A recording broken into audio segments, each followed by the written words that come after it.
Découverte du site archéologique d'Aphrodisia.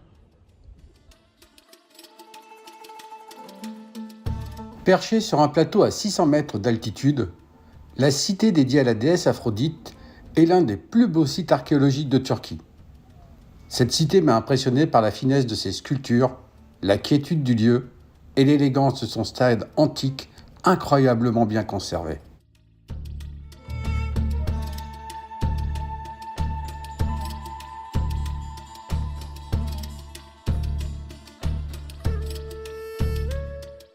Lors d'un tremblement de terre, les ruines furent recouvertes par les coulées de boue, les protégeant ainsi du vandalisme et du passage du temps. Une partie de ces ruines est aujourd'hui visible alors que la majorité est encore enfouie sous terre.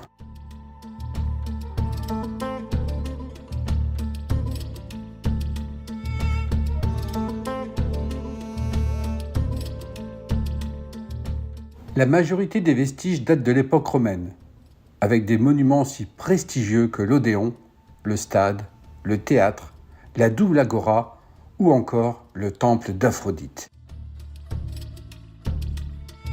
Le stade le mieux conservé du monde antique. 260 mètres de long, 60 mètres de largeur, d'une capacité de 25 000 spectateurs.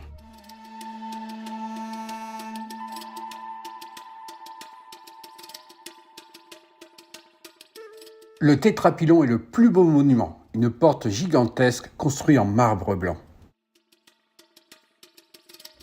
Découverte du site archéologique d'Éphèse.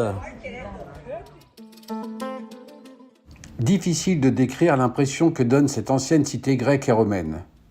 J'ai déambulé sur la voie des Courettes, admiré la majestueuse bibliothèque de Cessus et imaginé la vie foisonnante de cette ville antique, jadis un centre culturel et commercial du monde méditerranéen.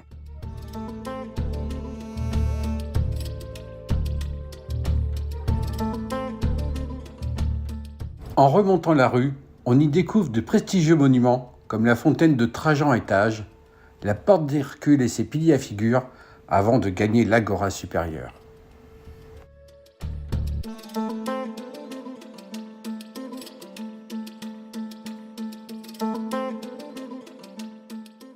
La bibliothèque de Celsus est le chef-d'œuvre architectural du site. Sa façade à étages est flanquée d'élégantes colonnes, de frises et de niches contenant des statues. Avec ses 12 000 rouleaux de manuscrits, elle rivalisait avec la grande bibliothèque d'Alexandrie. L'amphithéâtre pouvait accueillir jusqu'à 25 000 personnes. On finit la visite par l'une des 7 merveilles du monde, les restes du temple d'Artémis.